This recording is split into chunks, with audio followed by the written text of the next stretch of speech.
Hey guys, Darkovika here, and I just figured I'd come and say hi while this video is playing.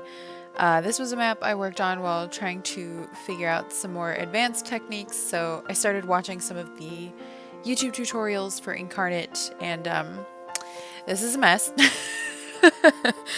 This didn't turn out exactly the way that I wanted it to, and it also doesn't look nearly as nice as, at least I think, as the guy who was doing the tutorial, but I think, like, overall, I did a pretty good job and I learned quite a few things, and also I learned, you know, what I'm gonna fix the next time I do a world map, because world maps are super complicated, and I just kind of thought that it would be cool to talk about this, and also the fact that, like, I recently opened up a Fiverr, which is, you know, kind of embarrassing to say, I don't know why, but it's embarrassing, a little nerve-wracking. That bottom line, by the way, was really, really irritating to fix, and I don't know why, and I don't know if it was just because I was insanely dumb.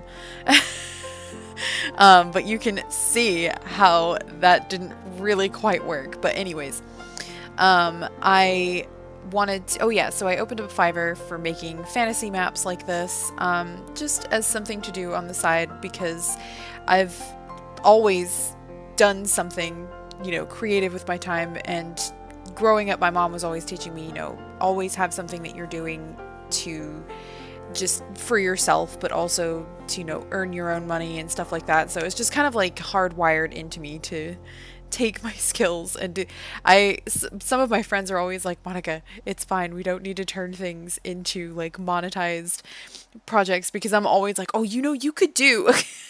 And it's just like a really weird tick of mine, but like I don't hate it. It's just, you know. Anyways, about the map, or, you know, just I'll put the Fiverr link in the description in case any of you are interested. I would also love to do it for the experience of like taking commissions for people to make maps, and build up skills and like talk to people about their visions for maps. And anyways, to talk about this map, I actually really enjoyed some of the concepts that I think his name was Maddie, that he was talking about, which was that, like, when you make the continents, the idea is, at least in terms of like how this planet may have, you know, formed, you know, it could have gone the way that our land masses did, which was that they were initially one giant landmass that eventually broke up over time. So I was kind of trying to find a way to make these look like they could have fit together. And I mean, obviously they're not going to, they don't need to be like perfect puzzle pieces, because that wouldn't happen in reality either. I don't know how I feel about those green hills. I think I kind of ended up regretting using them, but and then I forgot about them. But, and so overall, like, this map was basically just like kind of playing around and building up ideas as I went, and just, you know, learning how, you know, how many stamps is too many stamps, and of course blending, which is always like on my mind. I'm always zooming out of the map to look at the blending, which I haven't started blending yet, which is why the biomes are super hard edged right now. I, at the end, didn't really know how to make my tundras not feel wrong, like my north and south pole, technically. I don't know how, I could not figure out how to make them feel wrong, but you'll see what I mean. And I just spent a lot of time on this. Like, this took me several days and several videos also. Like, this thing is, I think, like 15 minutes long. I don't even know. I'm probably not gonna even talk for 15 minutes. So, you know, there's that. But it's just, it was a really interesting experience though, and I learned a lot of really neat techniques, like for forests, and I learned a lot of really neat techniques for like that was really interesting that he talked about, was like building like a body of trees and then copying the trees and pasting them in order to like fluff up your tree line. And I was like, oh, and then he used like bushes to kind of do that thing that I'm doing right now, which is like you put the bushes on top of the body of the trees in order to make them not quite so defined in the main body, because it kind of wouldn't be. So that was a really cool technique that I really enjoyed, and I was just really happy to, you know, do that. The idea behind this map overall was like a human-centric world with mostly humans. I really didn't do any other main races except for maybe orcs, and those are in the North and South Poles because reasons. And the idea was basically like the humans and the orcs are obviously separated and at war with each other, and then you have like the humans mostly allied with each other. Oh no. I beg your pardon, it is 11:54 p.m. at night. The only time I have to really record things is at night after my son has gone to sleep. But hey, what is life like? I don't know what I would do with myself if I wasn't like working towards something. Like for a short period of time I was playing video games on the side just to like, you know, play video games because like I'm a stay-at-home mom. Once my son is asleep, oh, I could not figure out how to make the bush thing work for the snow trees. I forgot about that.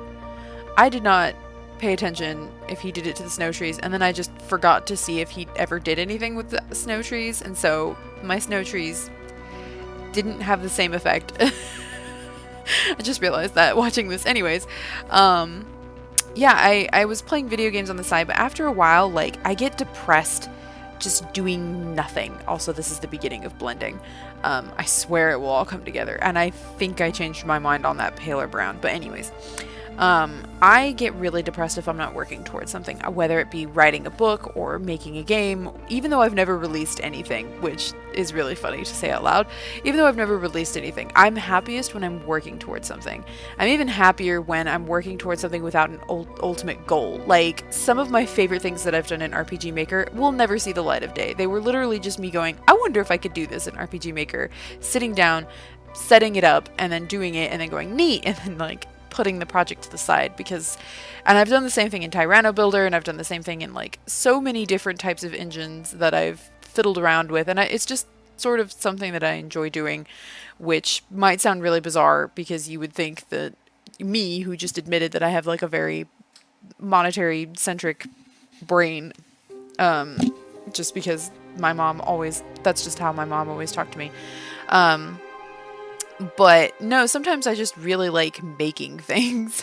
And map making started off as that, and then I found out, oh, I really liked it. Oh, that, by the way, was because I felt, hey, you know, I think my South and North Pole are a little too big, but then I remembered that this kind of ring that I have around it is technically landmass, so when I tried to erase some of the landmass, it really didn't go as well as I had hoped it would, and then I went, oh, I don't think I can actually erase it. So it's just that big. But anyways, yeah, so I've always just sort of enjoyed working towards projects. I've got a short story that I'm working on right now that I'm actually really into. I started it the day before I recorded this audio. And I wrote 4,900 words in one night, which when I sit down and really like dedicate myself to something, like I can genuinely get stuff done.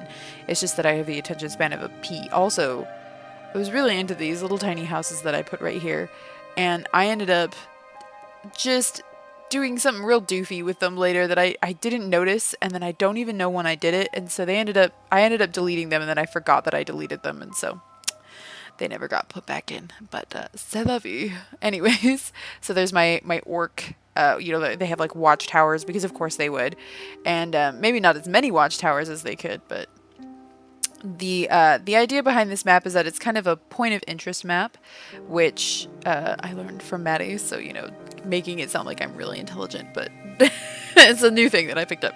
Point of interest map basically means that you have like points of interest on your map that are super big, that are not like sized the way that they would be on a proper map. So like obviously the buildings are not that big, they're just that big so that you can see them because the map is so zoomed out.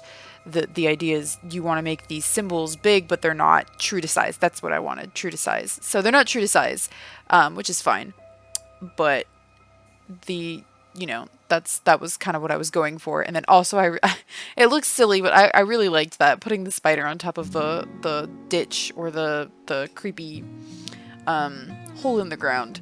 I don't know why. Maybe it gave me Minecraft feels. And then that was something that Maddie did, and I kind of liked it, so I played with it. I think his name is Maddie. I hope his name is Maddie. It's gonna be really awkward if, like, for some unknown reason, this video does numbers, and then he comes across it and he's like, oh, excuse me, my name is Steve. I don't think his name is Steve. But yeah, so it was just it was a really cool learning experience, and I I picked up a lot of really neat ideas, and something that I've never, oh, I did that, and I was so into this. I wanted that to work so bad, putting those dragon bones in the desert somewhere. I was like, I'm gonna make this work. This is gonna happen. Um, and then I just one of the things that like I never think about is using stamps in ways that they may not have been intended for technically when they were like put into the software. So like you have a town and then you use that town. Oh yeah, that's when I noticed that I did something hinky with the buildings. It went by too quickly, but like they got, I don't know, they got sized but also didn't. They got like spread out and they were in all across the map, and I was like, what the heck happened here? When I tried to size them down, I don't know, it was really weird. I was like, okay, whatever, I'm deleting these. Anyways, so, oh god, I forgot what I was talking about. Alright, well anyway.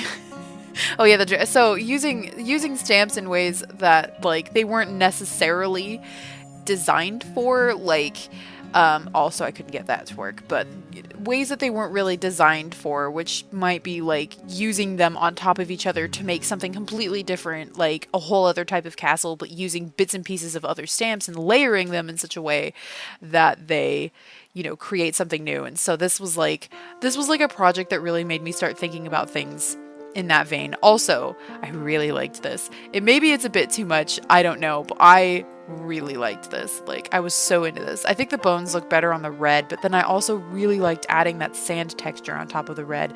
And then I put like trees at the, you know, on the red, and oh wow, I'm running out of time. All right, well anyways, I just I guess I had enough to talk about.